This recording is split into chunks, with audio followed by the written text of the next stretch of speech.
Welcome, welcome, welcome. We are doing part 3 of the House of Lament from Van Richten's Guide to Ravenloft.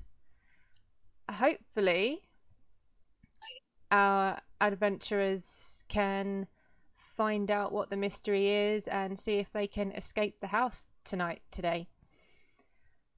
Unfortunately, we haven't got Talia with us this time, but I have figured out what we're going to do with her character, and hopefully it will all work out. But let me eat her.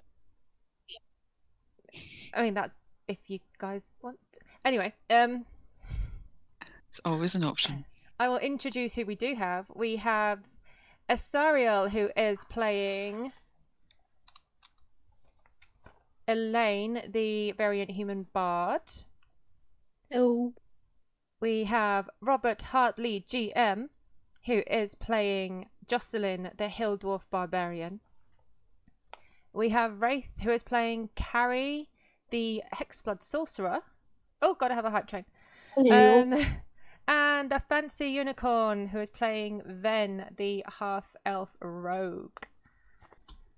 So, what has happened so far? We pissed off some ghosts. You have.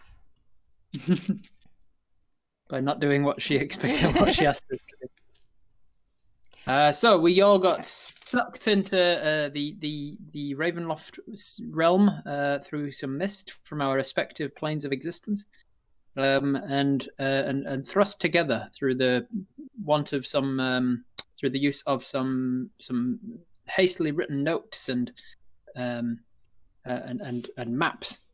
And when we found ourselves in this spooky place, we found a haunted house and an even a haunted man investigating this haunted house called Von Richten. And he was like, "Oh yeah, this place is soup's haunted." And we were like, "Oh, cool. What do we do about it?" And he's like, "Oh, you could I don't know, we could have a look at this Ouija board thing and ask if anybody has any answers for us." And we're like, "Sure, let's do it." So we did it, and a ghost called Mara was like, "Hey, kill the chimney witch." And we were like, "Cool." So we went and found a chimney witch and killed her. Then we went back to Mara and we're like, "Done that. Hauntings are finished now, right?" And she's like, "Nah, that was the warm-up. You also got to evict the Leaper." So we were like, "Evict the Leaper, you say? I bet the Leaper is not the lady in the tower that's been leaping to her death, but is actually in any other room of the house. Let's explore every other room of the house." And she's like, "No, the Leaper is that you've already met her. She's in the," and it's like, no, I bet she's in this room. Nope. I bet she's in this room. Nope. Is she in this room? Oh, this is a greenhouse. And we found a greenhouse with some belladonna. And then, oh, is she in the cellar? No, she's in the tower no, well, let's check the cellar. And then we checked the cellar and we fought some cats, some evil cat things. What were they called? Gremishkas. And we kicked those cats in the face until they were dead and splattered them against the wall. And many of them exploded into tiny versions of themselves. And we kicked those cats in the face till they were dead too. And then we went into another room adjacent to the cellar, and Mara wrote on the wall in red blood, saying, "You are not ready for this yet. Evict the Leaper. I'm giving you tasks in a specific order." And we were like, "Fine." So we went back upstairs and we talked to the Leaper and we're like, "Hey, what's going on, love?" And she's like, "I'm dying." And we're like, "Okay, I'm going to go check out the ballroom real quick." And so we went and checked out the ballroom, and the stained glass window was like, "Ooh, here's a story that's going to confuse you." And it did. And there was a story of a knight called Dranzorg, who was being all evil and shit, and he was like, "Hey, friends of Mara are enemies of mine, so you're all gonna die if you stay here." And then Mara turned around and killed him, and then said, "Now all of you are cursed to stay in this house forever, alive or dead." And so we think Mara is responsible for this Leaper, even though she's died. She's still cursed to be in the house, which confuses us all because Mara's the one who wants us to evict her. But she seems like she's the one who cursed her to be here. And that's where we are. What did I miss? We've slightly split the party right at the end, and only some of us have headed to the Leaper, and some of the others are still exploring the house. Yeah, because there was another room to it, and there was Yeah. there was a dining room with flying chairs, so we Yeah. needed to explore that first. And then we went into another room and there was some other moving stuff, but I don't think we've all seen it. I think it might have been Elaine that saw it move. Move? And we're just Yeah. like, The good thing is, as soon as we've done the leaper, then we'll go back to the board and we'll be like, "What's task 3?" And she'll be like, "Fix up my furniture in the dining room," and we'll be like, "We know where that we know where that is," and we'll go to the and then this way we've done all our exploration and we can go task. yeah. Because I think Now we know the layout of the house. we're currently in a room with a harp, and I think the harp was playing. It was, yeah. maybe. And also the leaper said that she chose to leap because she didn't want to be walled in.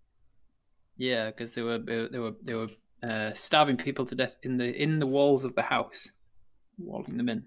And Jocelyn and Ven had an argument over whether or not that was an appropriate death. Yeah. Okay, yeah. So you've come back upstairs after your exploration of the basement.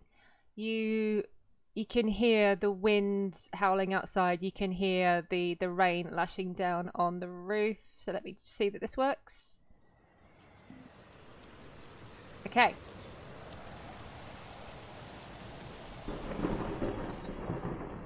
I'm just going to turn that down a touch. Oh, no. If that's too loud for the chat, let me know and I'll turn it down a bit more. So...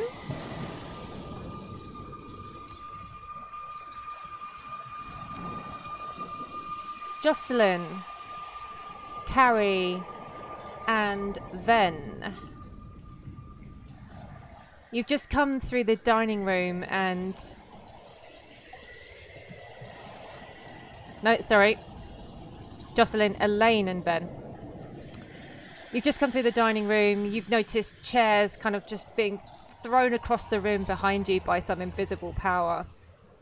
And as you enter what looks like this music room, you see this absolutely beautiful looking harp. It looks in pristine condition. It looks like it's worth a lot of money.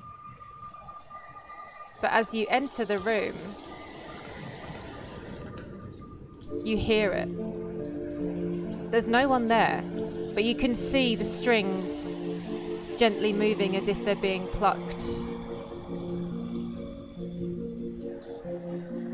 It's kind of, it's very, very alluring. It's very mesmerizing.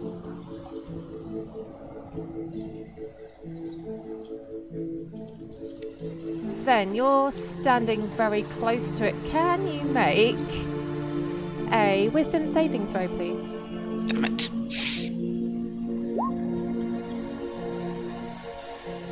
No.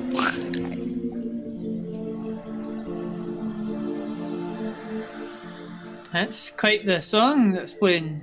Looks like quite an expensive instrument, especially with it being a self-playing instrument. You feel really, really drawn to it. Something about the melody, even though you may have never picked up an instrument in your life, especially a harp, just something about this tune is just really, really mesmerizing, and you're kind of like looking at the strings as they're being plucked, and it makes you want to reach out and give it a go, and you cannot resist. Interestingly, I already wanted to touch it. So... Elaine is very sad that she's not proficient in harps. And as you reach out and touch it, you find that through some force and through some power, you are able to actually replicate this tune, and it is absolutely beautiful. But then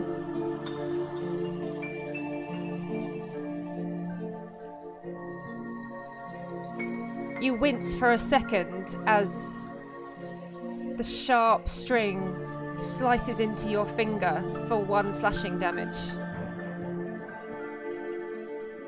You want to carry on. This is starting to hurt. Make another wisdom saving throw. guess we see that? Am I able to see that? If you're watching her, you can see her wince suddenly as she's playing, and maybe a little spot of blood appearing on her finger.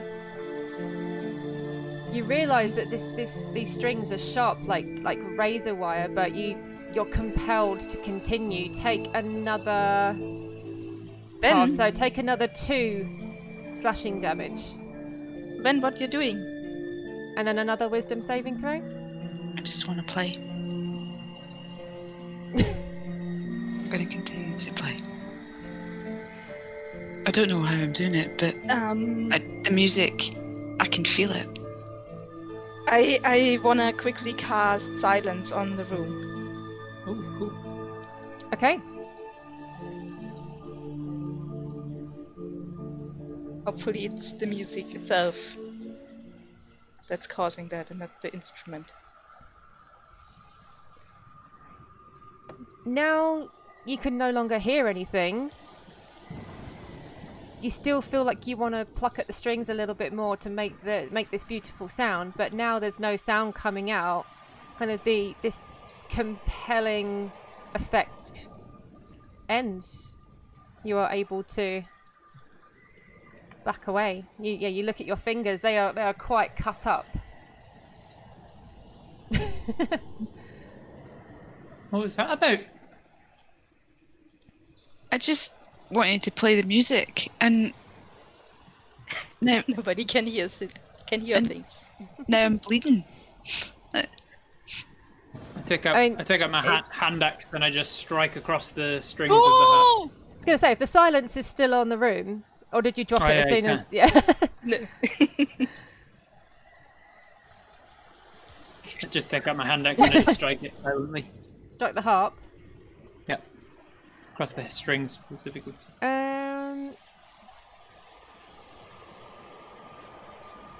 Yeah, you cut through the strings.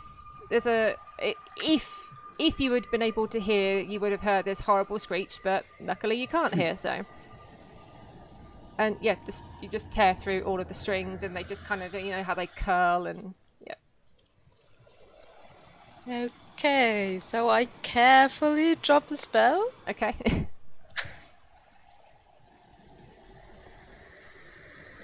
was such a beautiful instrument. Okay, Carrie, you are on the stairs with Ebolf, and you can feel the wind coming down from the tower, whipping around you. Ebolf seems like she's very determined. You can see her clutch onto her holy symbol and close her eyes and reach out with her divine sense. She tells you that the spirit that is jumping from this tower is connected to the wind. It's not just normal wind. It's like the spirit itself is controlling this wind. She referred to it. I was going to ask her Yeah. to stop the wind when I saw her next. If you remember, it both So when she previously did this, she mentioned the name poltergeist, and you would probably know, or at least it both could tell you, that poltergeists are quite famous for making things move, and in this case, possibly manipulating the wind. As is the usual ritual in this place, within a few moments you see the form of this lady kind of appear on the top landing. yes, I call out to her, and did we learn her name last time? No. I ask her what her name is. I call out to her what her name is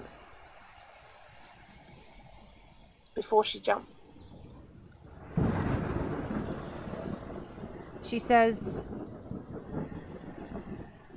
"It doesn't matter. The names of all the dead here will be lost to time." And she jumps again. Oh, no. Okay. When she shows up again, I want to ask her if she's if she can help me. You see both, she starts to take a few more steps up the stairs. She's still clutching onto her holy symbol. And what she does is when the form of the lady appears again, she thrusts it forward and shouts out, "In the name of Tyr and their holy power, I bid you, foul spirit, stop." And she uses her channel divinity, which is called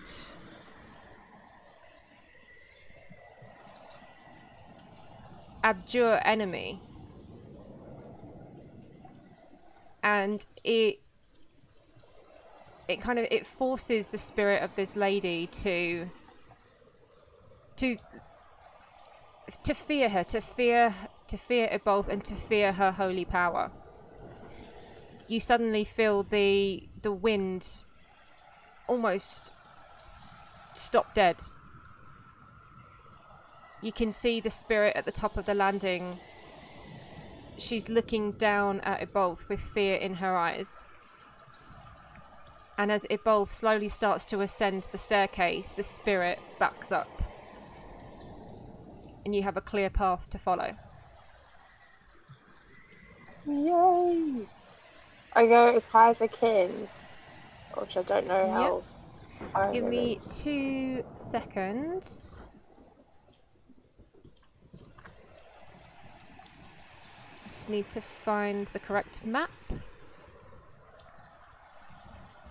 I give you both the thumbs up and usher her along with me. I'm just going to move you onto a different map for a minute, but only Wraith will be able to actually see what's going on just for this bit quickly. So down in the bottom left-hand corner, you should see, or Wraith should be able to see, a thing. Yep, I Yep. can see a circle. It's still fuzzy, but it'll clear soon. So when you get to the top, you can see the spirit of the woman. She's kind of backed up against the wall, like not wanting to go anywhere near Ebolth. Ebolth is just almost kind of like just staring her out with her holy symbol, like held up in front of her. Kind of similar to like when you see someone holding a cross against a vampire. They kind of like they can't come any closer. On the top of the landing, you see this outline of a raven kind of marked on the floor, and lying on top of that you see a suit of chain armor it looks like it's been well used. It's got a few kind of holes in it, like bigger holes. It's obviously chain, it's got holes in it, but you know what I mean. It's taken damage, but it's interestingly tinted red.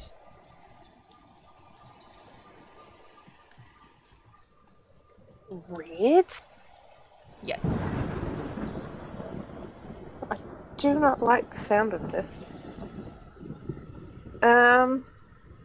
But But it both tells you that I can't hold this for too long. It will only last a minute or so before she is free again. okay. Shit. If you have a think about what you want to do, and I'll go back to the other guys for a second.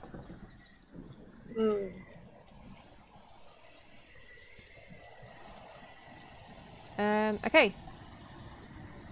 Jocelyn, Elaine, and Ben. Elaine is Hey. starting from wall to wall to avoid the doors to not get more chairs thrown at her.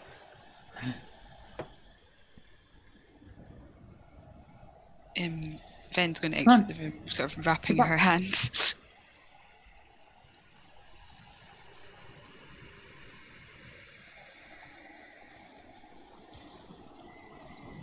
Jocelyn I'm gun.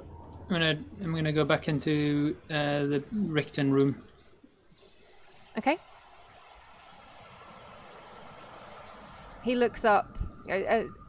How's it going? Is everything okay? Yes, we found a room in the cellar filled with all manner of psychocat things, and we dispatched them. But then there was blood written on the wall that says we're not ready. You don't happen to know any other way to the top of that tower where the woman's leaping to her death, do you? I am going to use my eerie token that I gave Van Richten before we left. Yeah.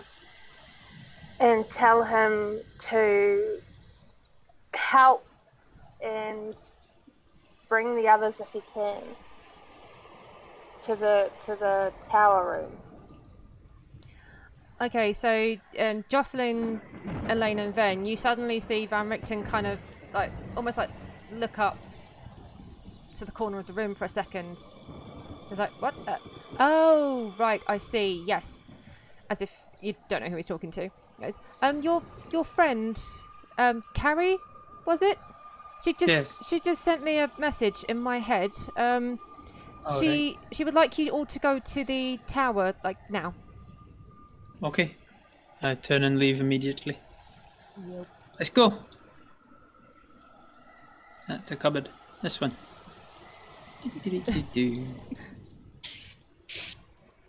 You can, as soon as you get in there, you can feel immediately that there's no breeze, there's no wind, and if you look up, you can just about make out it both standing right on the very, very top landing. But she does shout to you, "Quick! There's not much time." How did you get up here? And I run up the stairs. How did you do that? Okay.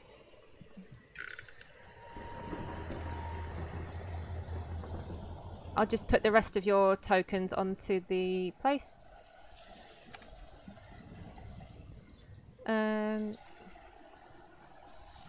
So then Jocelyn and Elaine. How'd you do that? You can see you get to stop? When you get to the top of the stairs, you can see Ebolth kind of shakily holding out this holy symbol, and looks like she's kind of concentrating a little bit, holding this thing back. And you can see the armor. This thing over here is the lady? Yes. That's been killing herself? Yep. And this thing in the middle is armor, you said?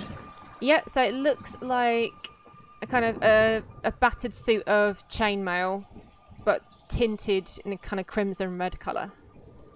Yeah, so it looks like the stuff that we saw in the red lady wearing in the stained glass window. Yes, it does. And this, and it's sitting on a crow. It's a raven. A raven? It's a raven. You can tell by the beak. What's the deal with the raven on the ground and the armor on top of it? So the raven is like a chalk sketch. So it's been drawn onto the wooden floorboards. Chalk? Is this Yep. This is exposed, is it not, to the elements? Is this... There are holes in the roof. You can feel like the drips of rain coming down on you, but it is seemingly intact. You both. What are you doing to her? What's happening? Talk to us. What can I do to help? She says, "I'm using my divine power from Tyr, and he is holding her back, but it won't last much longer. Maybe we should take this downstairs or do something with her." Excuse me, Miss. We're here to try and help you. You're in a terrible state, eternally killing yourself over and over again. We're trying to get you to leave this place. Harry's going to try and prestidigitate a raven off the floor. Well, as if cleaning it Or off. anyway. Yeah. Yep. You see the chalk start to wash away. Listen, you've got to leave this place. Can you understand? Can you leave? Is there anywhere you can go? Can you fight this compulsion? We can never leave. What is holding you here? Tell me I can help. The darkness below. Do you know what this is? What is this armor? What significance does it have? The Red Knight.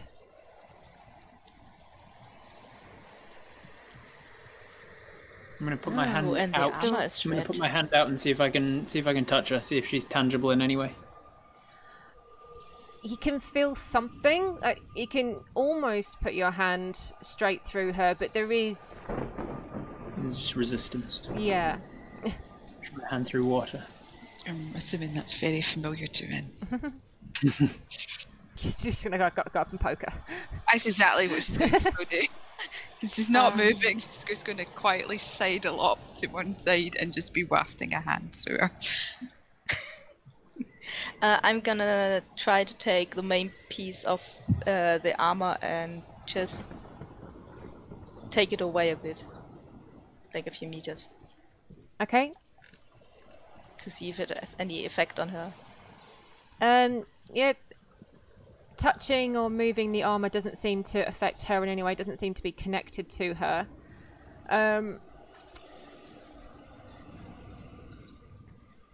She says,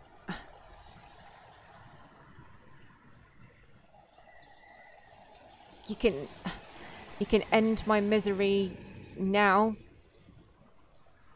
briefly,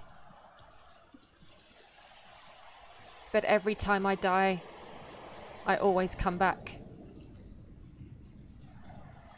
And what is compelling you to keep killing yourself?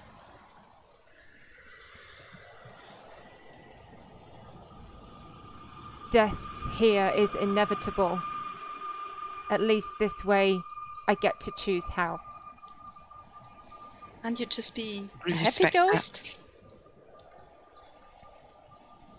Living a happy ghost life? Still dead, but not dying?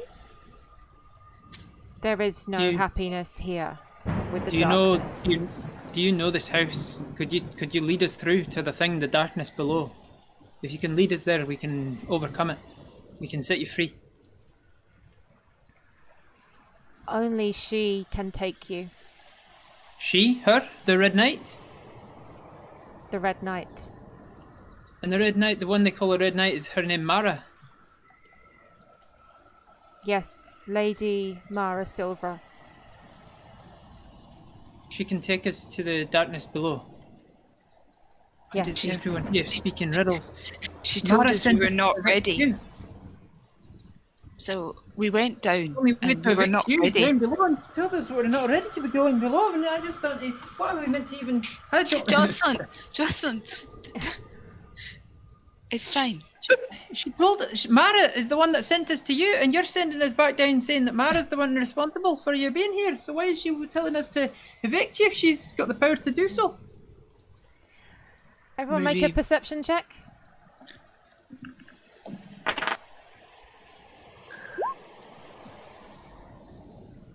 13. Okay, then you notice that Ibolth is losing her hold on this ghost.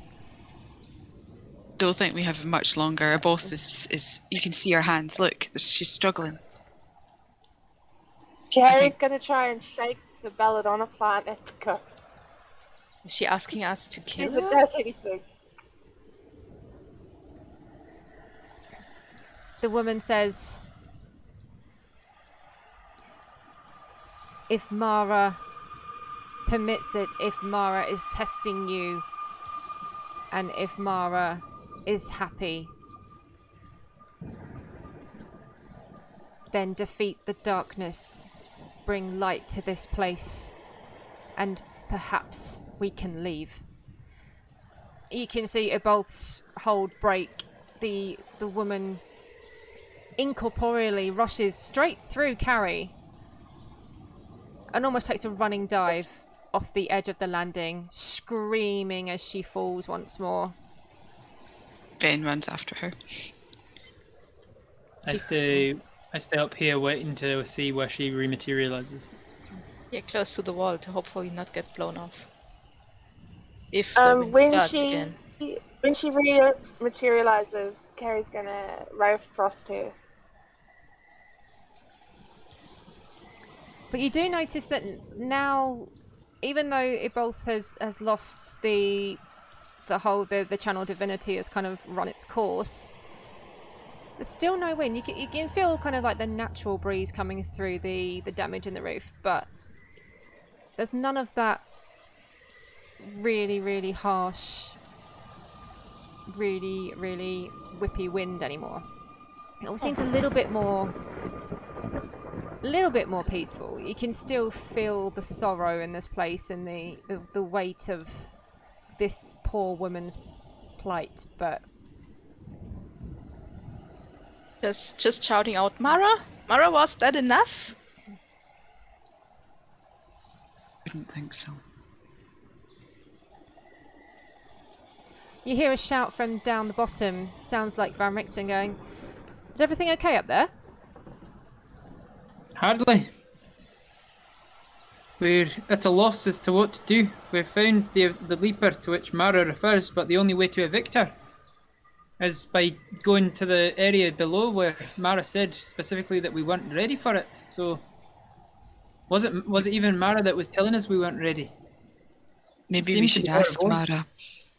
Oh, perhaps come downstairs, have a spot of tea, and then we can maybe try contacting her again with the board.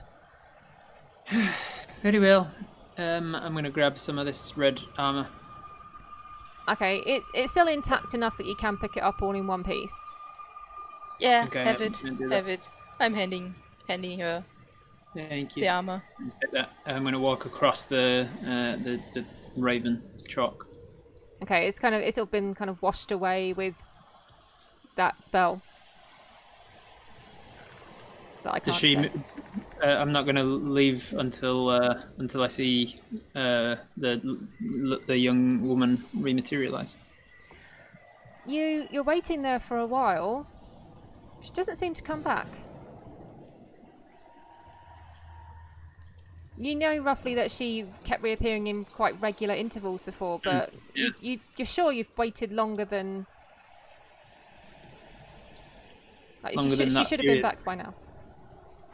Just to be sure, I'm going to just stall for time and look at the walls while I'm waiting. As a dwarf, I'm looking at the stonework, looking for any fake walls, secret walls, anything that looks like it might have been patched up after the rest of the building, that might have bodies behind it, any of that. No, the walls here look like they're completely normal. You're at the like basically the top of the tower. Up so above you, you got the wooden roof which kind of goes up to a peak.